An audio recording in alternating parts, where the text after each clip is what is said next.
Relato precoz de una sucesión fracasada. La idea de postular un candidato independiente, un simple ciudadano, solo podía desprenderse de las evidencias demoscópicas que reportaban la imposibilidad de que el PRI ganara la elección presidencial de 2018. El malestar social se dirigía concretamente hacia el gobierno priista, por más que tiempo después tuviera que ser calificado de irracional. La sucesión tenía que realizarse de una forma por completo heterodoxa. La idea original de postular a Aurelio Nuño, para lo cual se le había llevado al gabinete, seguía siendo atractiva en Los Pinos, pero solo porque era la persona de mayor confianza del presidente. La propuesta de Luis Videgaray estaba más pegada al suelo. El candidato debe ser presentado como independiente para atraer a los críticos de la clase política, a la ciudadanía en su más alta abstracción.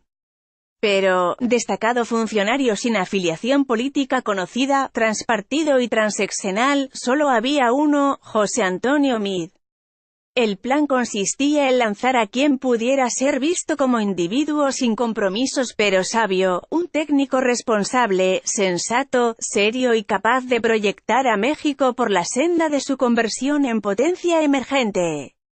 Todo estaba ligado, naturalmente, a la necesidad de postular a quien también pudiera lograr admiración y confianza en franjas sociales acomodadas, cúpulas empresariales y empresas monopolistas, las cuales ejercen considerable influencia política.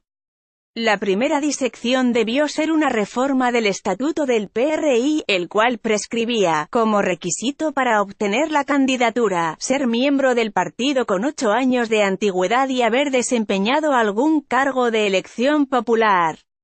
Nuño carecía de antigüedad y de cargo, pero Meade ni siquiera estaba afiliado. Así que, a favor de ambos, para no precipitarse demasiado, hubo que fabricar un nuevo texto redactado en Los Pinos: cualquiera puede ser candidato priista a presidente de la República. Lo más relevante fue que en el cónclave partidario no hubo resistencias, todo pasó como miel sobre hojuelas. Esa era una manifestación de poder presidencial y disciplina de partido, como en los viejos tiempos. Luego, expedida la convocatoria, se tenía que asegurar que no hubiera comicios internos ni otro aspirante, sino una proclamación. El gabinete y los gobernadores tenían que mostrar su disciplina y debida lealtad al presidente. Algunos secretarios ya habían emprendido sus promociones, alentadas desde arriba, pero solo para hacer creer que había una competencia. Por lo demás, los más reconocidos como posibles, las principales figuras del sexenio, Videgaray y Osorio Chong, estaban por completo fuera de la idea de un candidato técnico, sin partido, ciudadano a secas. El secretario de Gobernación lo sabía mejor que nadie.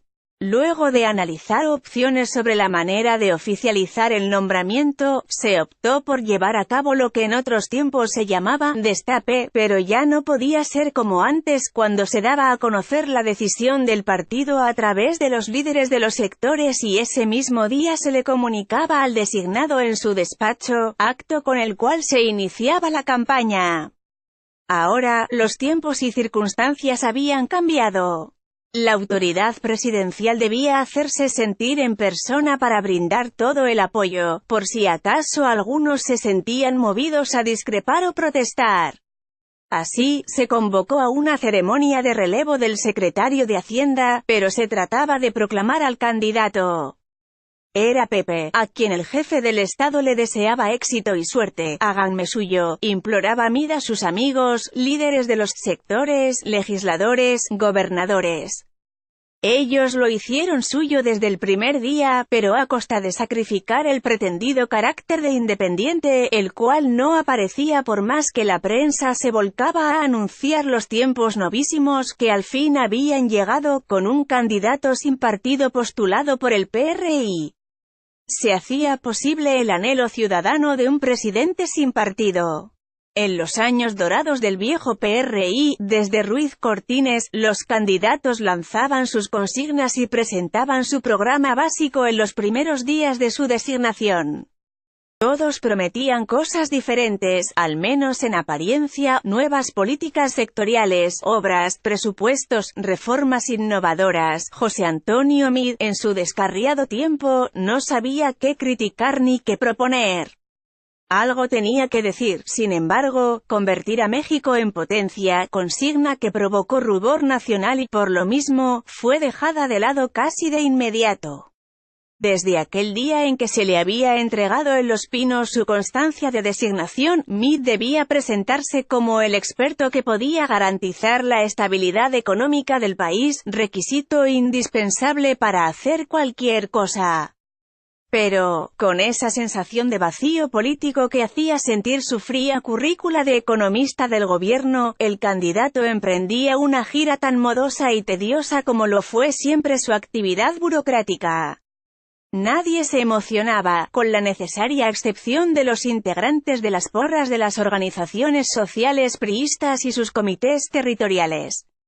Los asistentes a los mítines eran conocidos, liderados, llevados, pero no lograban escuchar algo interesante. Actos en lugares cerrados, en su mayoría, meticulosamente organizados. El mayor gasto de precampaña registrado ante el INE, la proyección del precandidato en los medios de comunicación no estaba provocando confianza alguna.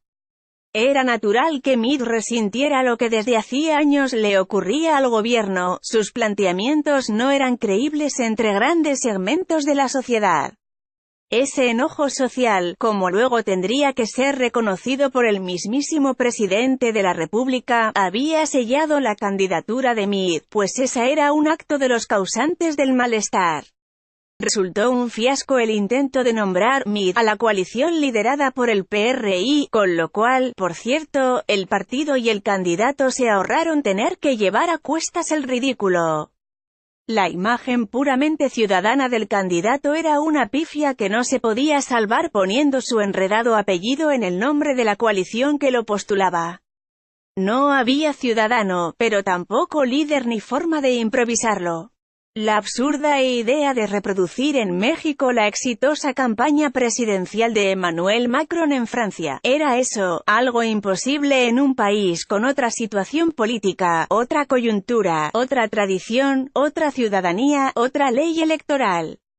Pero algo peor, era una mentira, no existía tampoco salida alguna. A pesar de que Nuño era el suplente de Meade y aquel se encontraba en total disposición de tomar la estafeta, Enrique Peña envió a la mitad del gabinete a Toluca a proclamar que, así como había triunfado Alfredo del Mazo, la sucesión estaba asegurada, lo cual no alcanzó a proveer confianzas ni fortalezas. A esas alturas, seguir con un 18% en las encuestas era como una bofetada en cara asoleada. Pero así estaba el país, ya que el presidente de la República contaba solo con ese mismo respaldo. Luego vinieron las semanas de campaña legal, pero todo era igual, como si cada día se repitiera lo que antes se había visto. El resultado no hubiera podido ser otro que el fracaso del intento sucesorio. Más de seguro, no fue por omisión.